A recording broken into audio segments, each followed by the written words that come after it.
오늘은 교회 37주년입니다. 하나님께서 지난 37년 동안 인도하신 하나님께 이 시간 우리 영광의 박수 한번 올려드리겠습니다.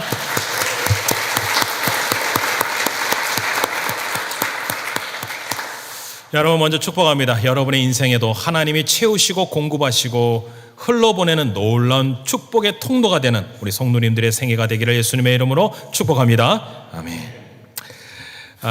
우리 교회가 협력하고 돕는 인도네시아 이한규 선교사님이 지난 주간에 오토바이 사고를 당했다고 합니다. 급히 연락을 하였더니 며칠 전에 이런 답신을 저에게 보내오셨어요.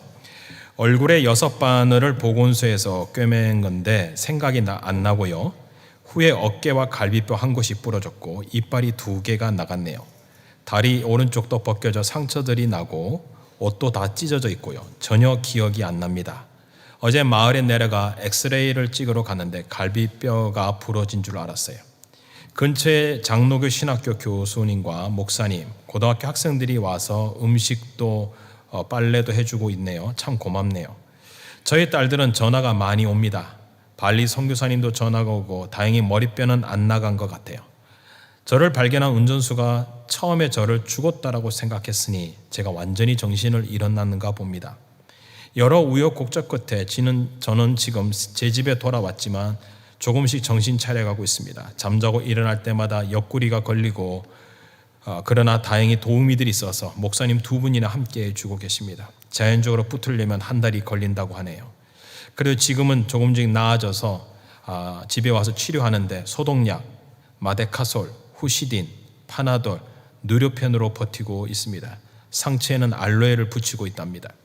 걱정을 끼쳐드려 죄송합니다. 이만한 정도의 참으로 하나님께 감사드리고 온 교회와 성도님들에게 감사를 드립니다. 왜 선교사님은 호주의 안정된 삶을 버리고 이렇게 선교의 오지에 가서 복음과 함께 고난을 당하고 있습니까? 그분은 호주에 30여 년 전에 기술 이민자로 오셨던 분인데 왜 늦가진 나이에 부름을 받아 이렇게 우리가 보면 이렇게 생고생을 하고 계실까? 이유는 단 한 가지였습니다. 호주의 안정된 삶보다 하나님이 주신 은혜가 너무나 컸기 때문이에요. 선교사님이 위하여 본인이 후원하고 돕다가 정작 선교사님이 되셔서 이제 선교 현장을 다니시며 복음을 전하시는 이한규 선교사님. 선교사님 뒤에 이렇게 교회가 편지를 하고 또 교회가 기도를 해줄 수 있다는 것 자체가 선교사님에게 큰 힘이 되고 있는 것 같습니다. 선교지가 있고 선교사님이 있다는 건 누군가가 복음을 들어야 된다는 이야기가 아니겠습니까? 근데 그 선교사님은 뒤에서 돕는 교회 없이는 불가능하다는 것을 우리는 알 수 있죠. 선교사님처럼 2000년 전에 사도 바울이 로마 감옥에 갇혀서 선교 후원을 해주는 빌립보 교회에게 쓴 편지가 빌립보서입니다. 후원하는 교회와 선교사로 파송받아 사역하는 바울 가운데 서로 가운데에 하나님의 은혜가 있어 고통과 어려운 환경 속에서도 지금 바울은 계속 복음을 전하고 있지 않습니까? 설립 37주년을 맞는 우리 교회, 저는 이 본문을 보면서 우리 교회가 빌립보 교회 같이 돼야 되겠다. 선교사들을 후원하고 복음을 위해 헌신하고 하나님의 나라를 위하여 바울과 같이 동력한다면 이한규 선교사님이 힘을 얻어 주의 일을 위하여 더욱 달려가지 않겠습니까? 하나님은 우리 교회를 빌립보 교회처럼 어떻게 쓰고 계시고 어떻게 쓰실 것입니까? 우리 교회를 지금까지 하나님이 다 채워주셨습니다. 한번 따라 하시겠습니다. 지금까지 채워주셨습니다. 자, 14절부터 16절을 같이 한번 읽어보시죠. 그러나 너희가 내 괴로움에 함께 참여하였으니 잘하였도다. 빌립보 사람들아, 너희가 알거니와 복음의 시초에 내가 마게도냐를 떠날 때 주고받는 내 일에 참여한 교회가 너희 외에 아무도 없었느니라. 데살로니가 있을 때에도 너희가 한 번뿐 아니라 2번이나 나의 쓸 것을 보내었도다. 바울은 이 14절을 시작하면서 그러나라고 시작합니다. 13절은 어떻게 끝나는지 아시죠? 내게 능력 주신 자 안에서 내가 모든 것을 알 수 있습니다. 그러나 다 할 수 있는데 그러나 문제가 또 있는 것 같습니다.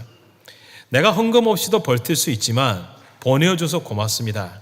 나는 이미 일체의 비결을 배웠습니다. 궁핍에도 처하고 풍부에도 처할 수 있지만 빌립보 교회가 바울의 괴로움을 알고 물질에 동참한 것을 보고 그러나 여러분들은 나와 함께 동참하고 있군요. 14절에 나의 괴로움에 함께 참여한다는 얘기는 지금 이 괴로움 자체가 고통이에요. 고난이에요. 바울은 일체의 비결을 배웠음에도 불구하고 현실은 그렇게 녹록지 않았어요. 2년 정도의 가택연금을 당하고 로마의 감옥이죠. 그런 장소에서 살고 있고 그곳에 있다고 하면 누가 막 먹을 걸 챙겨줍니까? 이제 가택연금식으로 투옥된 거기 때문에 본인이 생계를 책임져야 될 상황이었다는 거죠. 이러한 형편을 알고 빌립보 교회가 도왔는데 반짝 그 소식을 듣고 그냥 급조하게 에바브로디도를 보낸 게 아니라 15절에 보니까 복음의 시초부터 in the beginning 복음이 빌립보 교회에 전달될 때부터 아니 이 말은 바울의 사역 초기부터 빌립보 교회가 생기진 이래로 계속 도왔던 것 같습니다. 바울이 빌립보 지역에서 교회를 개척하여 설립했다는 거 아시죠? 루디아라고 하는 여인 중심으로 교회가 세워지게 됐고 바울이 또 선교 여행을 권한데 마게도냐를 떠나 2차 선교 여행을 갈 때에 데살로니가 베레아 지역에서 전하다가 환난과 핍박을 당해서 아덴이라고 하는 곳까지 갑니다. 오늘날의 아테네예요. 그곳에서 갔지만 여전히 그곳에서도 도움이 필요했습니다. 바울을 재정적으로 그때까지 계속 도와주는 사람이 교회가 이 빌립보 교회밖에 없었다. 빌립보 교회가 구체적으로 계속 도왔던 것이 분명합니다. 요즘에 선교사님들이 선교지를 철수하는 이유가 선교 후원이 많이 중단됐대. 코로나로 인하여 교인이 감소하니까 교회도 재정이 약해지잖아요. 그러니까 먼저 가장 시급한 게 선교지의 후원이 중단된다는 것이죠. 실제로 작년에 한국으로 들어온 철수한 선교사가 3,000명이 넘었다. 많은 교회의 성도들이 도움을 원했지만 선교사님들도 철수를 할 수밖에 없는 상황이었던 것 같아요. 이러한 그 선교 후원을 바울은 15절에 주고받는 일이라. 빌립보 성도들이 바울을 물질적으로 후원했다는 거예요. 성장 개척 초기에 열심히 도왔을 뿐이 아니라 지금도 계속적으로 재정적으로 후원해주는 교회는 너밖에 없었다.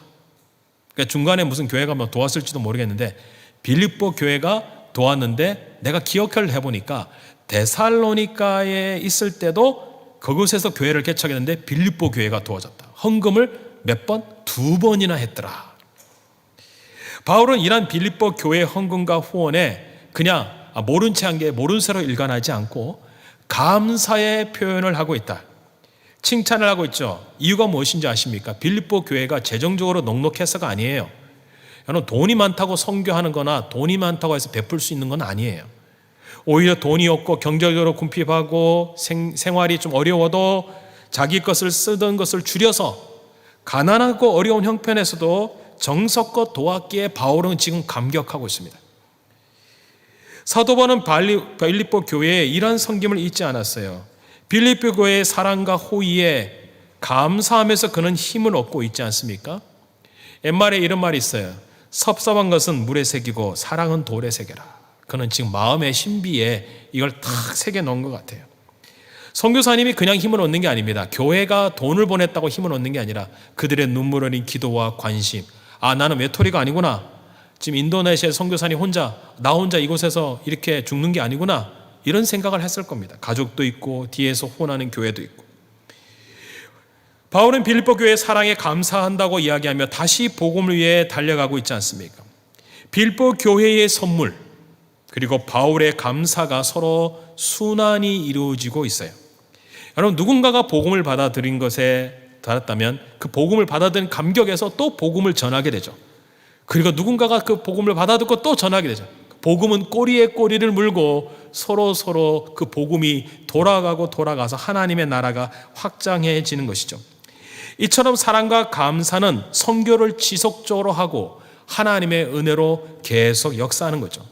바울의 삶을 돌아보니까 바울은 이런 고백을 했다는 거예요. 하나님이 지금까지 나를 채워주셨다. 너희를 통하여 하나님의 놀라운 은혜에 감사하면서 동시에 빌립보 교회 여러분들이여 내가 교회 성도님들에게 감사하고 싶습니다.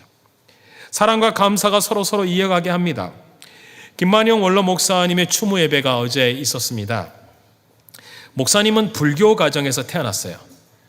부산 상고 재학 시절 어느 날 교회를 가고 싶다는 충동을 느껴 부산에 사신 분 계시지만 부산의 부전교회라는 곳을 출석하게 되어서 거기에서 신앙생활을 시작합니다. 매일 새벽기도, 주일 성수, 성가대원, 노방정도, 군 형무소 방문, 나환자촌 방문하며 찬양하며 은혜를 나누고 경험했대요. 언제? 10대 때부터예요. 여기 앉아있는 우리 입교자들 10대들 이 도전해 볼 만하죠. 10대에서부터 벌써 신앙을 훈련했다. 저도 생각해 보니까 10대 때 벌써 뭐 고아원 가보고 또 소년원 가서 애들 복음 전하고 같이 복음 전하고 바자회를 해서 선교사 후원하고 벌써 10대 때 다 했어요. 요즘 이게 사라진 것 같아요. 10대 때부터 이렇게 하셨는데 그러다가 목회자로 헌신하여 서울 정신여고 교목으로 섬기게 되었습니다. 때마침 그때 호주 장로교 선교부에서 사역하던 변조은 목사님이 오셔서 목사님을 보고 호주에 가서 공부를 해라 라고 하고 호주에 가서 목회를 배우라고 해서 1964년 12월 첫 주일에 호주에 도착하게 됩니다. 호주 장로교회 후원으로 목사님은 신학 공부 수업을 다 마치고 호주 장로교 목회자로서 이곳에 교회를 개척하고 호주 교회 목회를 시작하게 되었고요. 그 후에 결혼도 하시고 잘 정착한 삶의 1호가 되셔서 많은 한인 공동체를 세워갔습니다. 브리즈번의 최초의 세는 지금 한글학교 다 목사님이세요. 한인회 다 목사님이 다 세웠어요. 목사님이 목회하신 지금 교회가 37년 전에 세워져서 지금 이렇게 됐다. 우리 장로님이 기도하셨던 약 100여 명도 안 된 교회가 37년을 지나면서 그때는 교회가 집도 없었어요. 교회가 예배처도 없어서 이곳저곳 이사하며 다녔어요.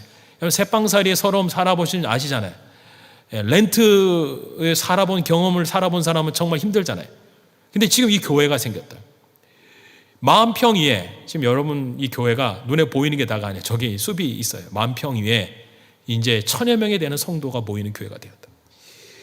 그런데 이게 그냥 된 게 아닙니다. 호주 장로교회의 도움이 없었다면 우리도 없었어요. 왜? 호주 장로교회가 계속 교회를 빌려주고 성장할 수 있도록 헌신했다는 것이죠. 이 교회를 건축할 때도 호주 장로교회가 돈을 빌려줬어요. 퀸즐랜드 장로교회가 수백만 불을 누가 빌려줍니까? 누가 재정을 보증을 씁니까? 누가 담보를 잡힙니까? 누가 목돈을 갖다 냅니까? 아무도 없었다는 거죠. 근데 호주 장로교가 교회를 세운다는 이유만으로 퀸즐랜드 장로교회가 수백만 불을 빌려줘서 그 빚을 갚으면서 지금 우리 교회가 10여 년 전에 세워지게 되었죠. 그런데 원로 목사님이 다녔던 부산의 부전교회는 부산진 교회라는 곳에서 개척한 교회입니다. 부산진 교회는 1891년 호주 장로교 선교부에서 설립한 교회로 여선교사 벨레 맨지즈에 의해 세워지게 되는데요. 맨지즈는 부산진 교회와 일신여학교를 설립했을 뿐만 아니라 1924년까지 30년간 전도와 교육 사업에 헌신하며 선교사로부터 호주 선교부의 어머니라고 불릴 정도로 영향력이 있었습니다. 선교사가 세운 교회에서 또 다른 교회가 개척되는 그 교회에 김만혜 목사님이 고등학생 때 가서 예수님을 믿고 그리고 호주까지 와서 이 교회를 설립하게 된 것이죠.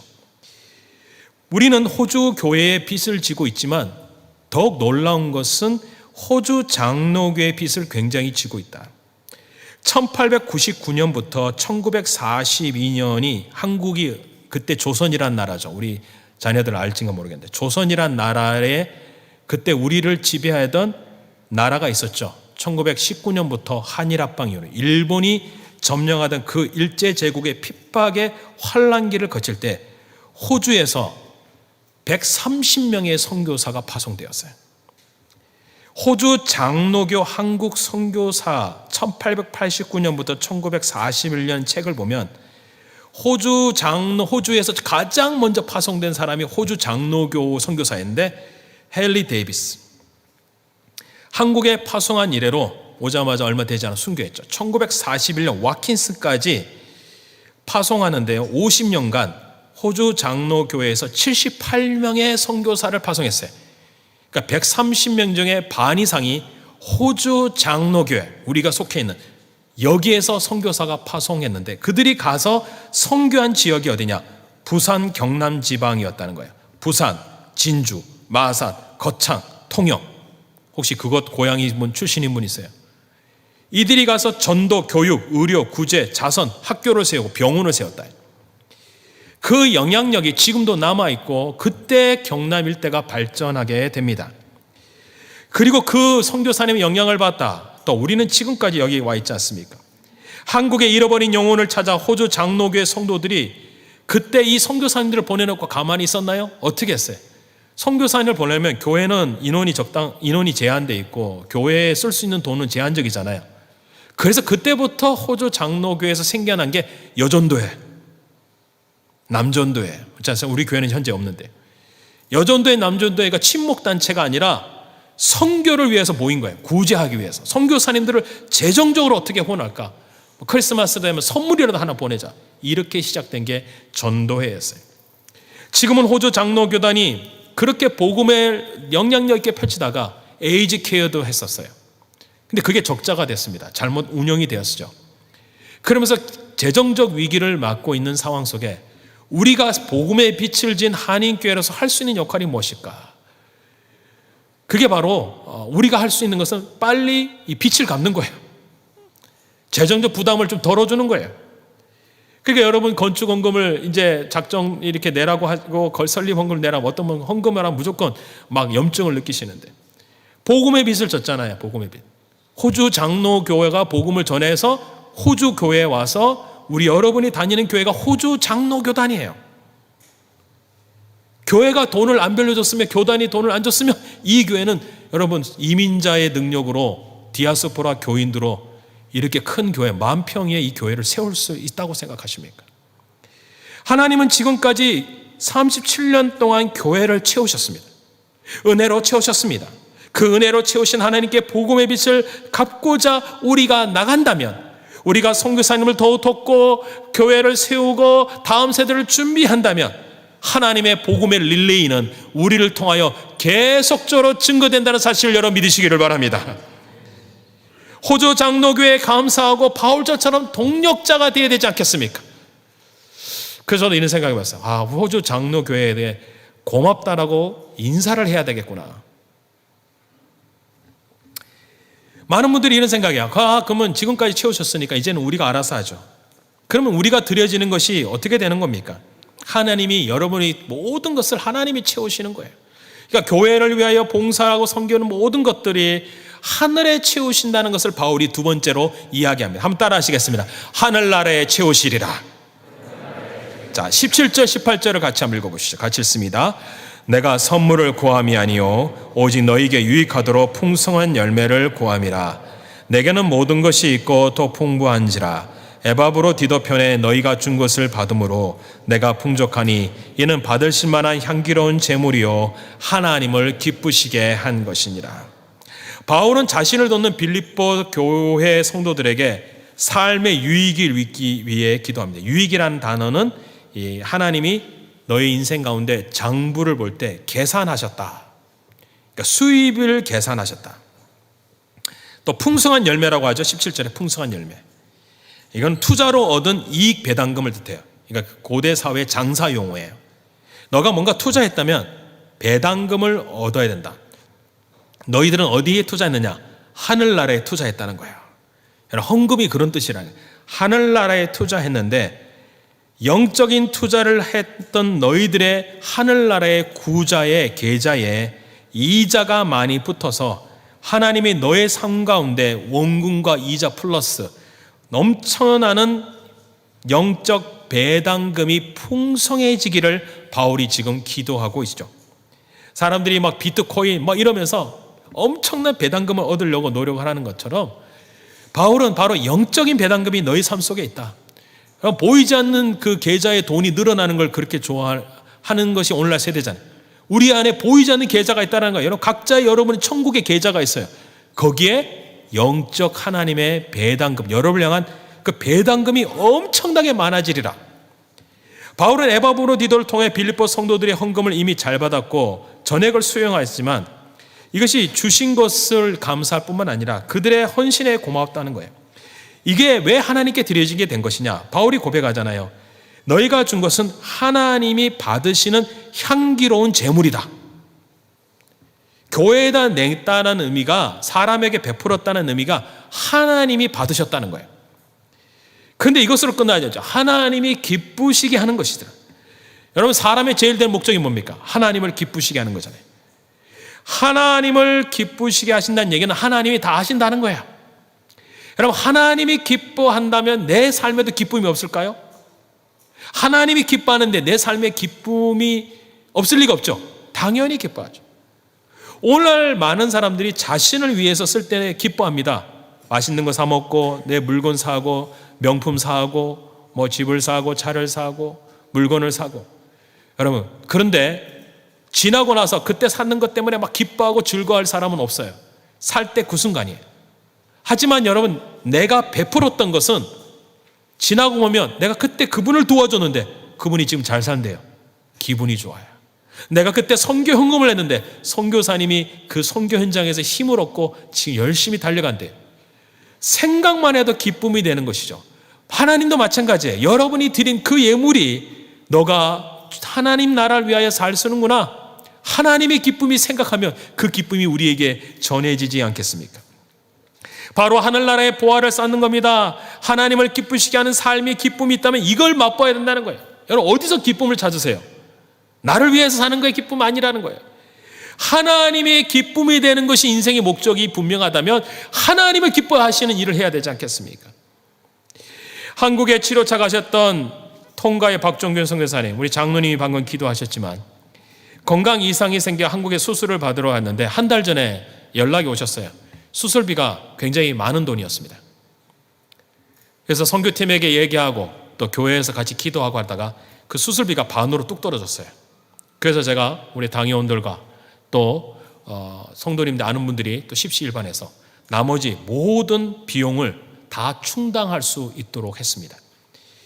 선교사님 특별히 파송간 교회도 없고, 그리고 뭐 적극적 후원하는 교회가 없는 것 같아요. 사실 저희들이 협력 선교인데 이런 모든 것들을 대게 됐는데요. 선교사님이 이런 답신을 보내오셨어요.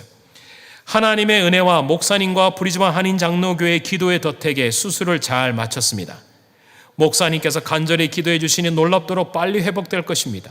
저도 더 겸허한 자세로 충성하라는 표징인 줄 알고 기도하며 회복을 힘쓰게 했습니다. 성도들이 헌금했고 교회의 헌금을 통하여 선교사님을 후원했습니다. 이르자 선교사님은 힘을 얻고 다시 달려가고자 하는 하늘의 은혜가 있는 것이죠. 저는 확신하게 되었어요. 이 선교사님을 도왔던 여러분의 물에 하나님이 채우시는 놀라운 은혜가 있을 것이라고 저는 믿습니다. 하나님이 채워주셨다. 그래서 예전에 믿음의 부모들이 이렇게 가르쳤어요. 너 기도는 뭔지 알아? 하늘에 저축하는 거야. 맞아요. 어려운 순간에 하나님이 내 삶의 기도의 응답을. 여러분 드린 물질도 뭘까요? 하늘나라에 저축하는 거예요. 그런데 그것만 받아 쓰는 게 아니에요. 배당금이 엄청나요. 그게 하나님의 축복이죠.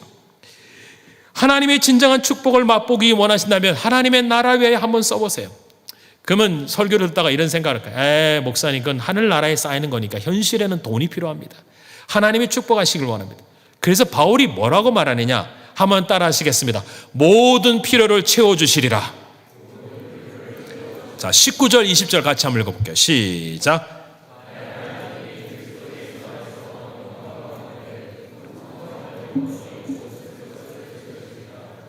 하나님 곧 우리 아버지께 세세 무궁하도록 영광을 돌릴지어다. 아멘. 빌립보 교회가 바울을 풍족하게 했으니 하나님은 빌립보 교회를 채우실 것이라는 얘기를 하는 거예요. 모든 쓸 것을 채우신다. 이 말을 좀 설명 풀면요, 당신들이 나의 모든 쓸 것을 공급했으니 하나님이 나 대신에 당신들의 모든 쓸 것을 채우실 것이라. 이 본문의 뜻이 그런 뜻이라는 거예요. 근데 그냥 채우는 게 아니라 성경에 말씀하시죠. 영광 가운데 채우신다라는 얘기는 천국에 가서 영광스럽게 한다는 그런 뜻이 아니라 영광스러운 방식으로 하나님이 채워주실 것이다. 여러분, 영광스러운 방식으로 채워주셔야 하나님이 하셨다는 것을 알 수 있는 것 아니겠습니까? 여러분, 세상 사람들은 어떻게 사는지 알죠? 본인이 열심히 노력해서 내가 벌어 내가 쓰는 것으로 살아요. 그런데 성도들의 신자의 삶은 다릅니다. 열심히 벌어서 주를 위해 사용할 때 하나님이 채워주신 것을 경험하면서 사는 게 영광스러운 삶의 방식이에요. 왜 하나님은 그냥 채워주시면 되는데 왜 영광스러운 체험의 방식을 통하여 살라고 하십니까? 바로 그 순간에 하나님을 경험하기 때문입니다.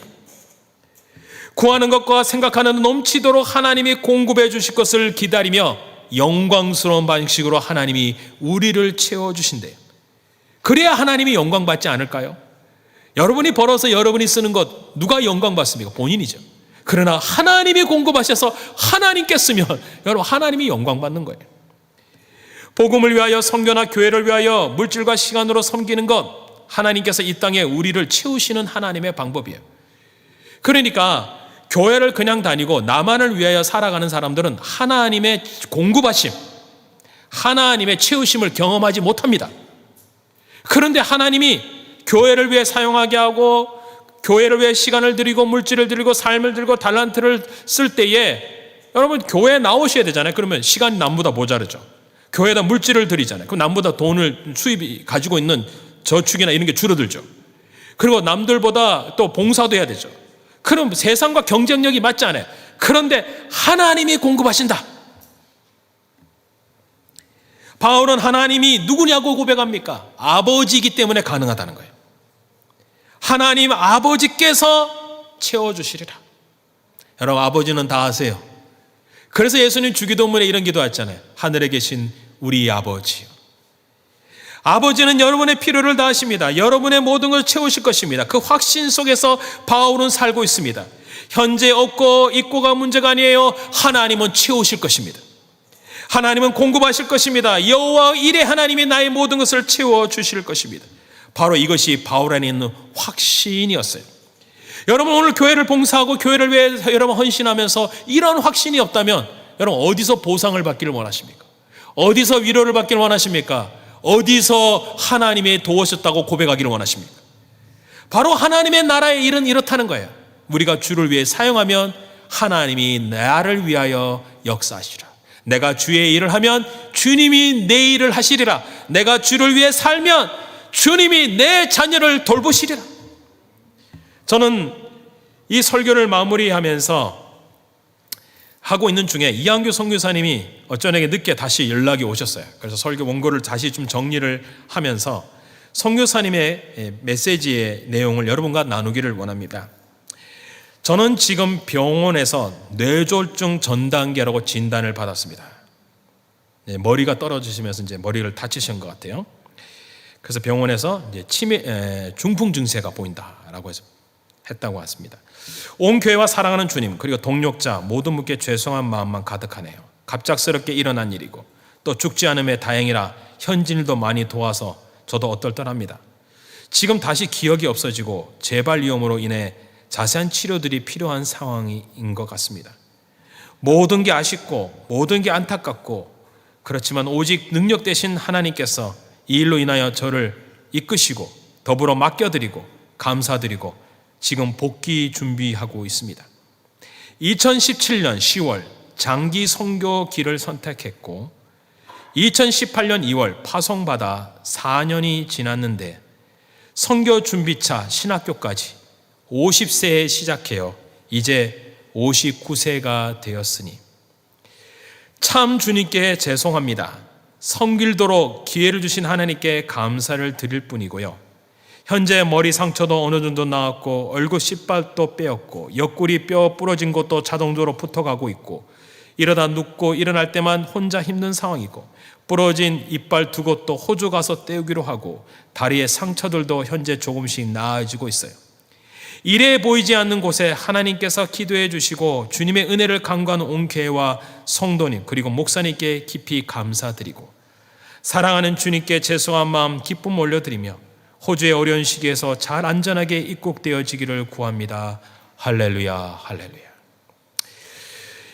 이 선교사님을 저는 개인적으로 좀 알고 있습니다. 그분이 호주에 오셔서 이렇게 살고 계신데 편안한 노후와 안전된 삶을 많은 사람들이 추구하지만 50세에 신학을 공부하고 그 복음의 은혜에 너무 감격하여 복음의 빛을 갖고자 했는데 어디서 파송해 주지도 않고 경제적으로 후원도 해주지 않았어요. 이때 자녀들이 한참 고등학교를 공부하고 이제 대학으로 갈 때쯤에 자녀 교육에 대한 문제도 하나님께 다 맡기고 한대. 선교사님은 본인이 입에서는 절대 말하지 않으셨는데요. 제가 선교사님의 삶을 보니까 하나님이 선교사님을 도와야 되잖아요. 파송할 기회도 없잖아요. 근데 하나님은 어떻게 하셨느냐? 자녀들을 통하여 돕고자 계획하셨던 것 같아요. 자녀들이, 여러분 부모님도 알고 계시죠? 우리 자녀들이 어떤 직업을 가장 가지기를 원하십니까? 어떤 직업이 가장 영향력 있는 직업인 것 같습니까? 많은 사람들의 부모님들이 원하는 직업을 가졌어요. 자녀 딸이 둘인데 첫째는 변호사, 둘째는 의사가 됐습니다. 그래서 선교사님의 인도네시아 사역의 전폭적인 재정 지원자가 되었고 하나님이 선교사님의 삶의 모든 부분을 책임지신다고 이제서야 고백하고 계신 것을 저는 들었습니다. 성도 여러분, 하나님이 선교사님의 생애 풍성하게 갚으셨습니다. 그리고 갚으실 것입니다. 그리고 채워주셨습니다. 하나님은 우리 인생에 풍성하게 채우실 것입니다. 하나님을 위하여 여러분 사용해 보십시오. 드려보십시오. 주를 위하여 여러분 것을 주님께 맡겨보십시오. 하나님은 지난 37년 동안 우리 교회를 채워주신 것처럼 저는 기대하고 바라는 것은 앞으로도 하나님이 채워주실 것이고 그리고 여러분의 가정을 지금까지 채워주신 것처럼 앞으로도 채워주실 것입니다. 채워주실 때에 하나님 것을 흘러보내는 우리 교회와 공동체가 되어주시기를 예수님의 이름으로 축복합니다. 아멘. 찬양 드리겠습니다. 교회여 일어나라.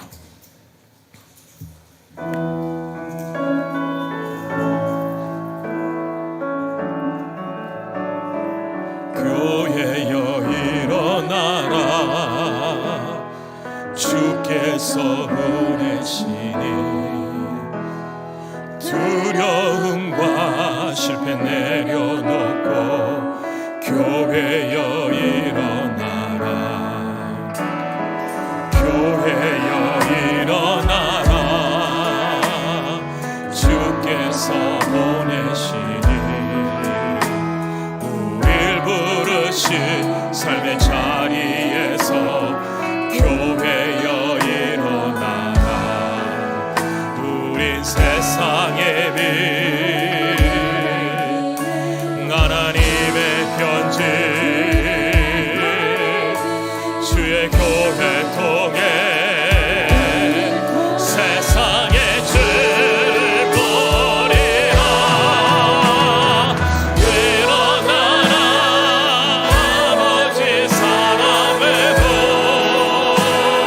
아버지 능력을 보고 서로 하나 되어 그 빛을 비춰라. 노래하라. 아버지의 사랑을 아버지의 계시를 이 삶의 노래로 주님을 나타내라. 일어나라. 일어나라. 아버지의 능력으로 아버지 능력을 보고 서로 하나 되어 그 빛을 비춰라. 노래하라. 아버지의 사랑 아버지의 계시를 이 삶의 노래로 주님을 나타내라. 일어나라. 우리 이 시간 같이 한번 기도하겠습니다. 하나님은 지난 37년간 채워주셨고 하늘나라에 채우게 하셨고 이 땅에 우리 사는 동안 채워주실 것입니다. 교회에 하나님 채워달라고 기도하시고 하나님 동일하게 우리의 가정에도 그렇게 채워주시는 영광스러운 방법으로 채워주시옵소서. 그래서 하나님의 축복을 흘러보내는 축복의 통로가 저희 교회와 우리 가정들이 되게 하여 달라고 우리 한번 주여 외치고 통성으로 간절히 한번 기도하겠습니다. 주여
하나님 아버지, 지난 37년간 채워주신 걸 감사드립니다. 이후에도 채우실 하나님께 영광 올려드리는 생애를 살 수 있는 우리 교회와 공동체가 되게 하여 주시옵소서. 하나님이여, 하나님이 채우실 것을 믿고 믿음으로 하나님을 위하여 살아드리는 성도들이 가정이 되도록 역사하여 주시옵소서. 그래서 우리만 먹고 공급하고 채우는 것이 아니라 하나님이 영광스러운 방법으로 채우시고 공급하신 걸 통하여 하나님께 영광 올려드리는 저희들의 가정과 교회가 되도록 역사하여 주시옵소서. 예수님의 이름으로 기도합나이다.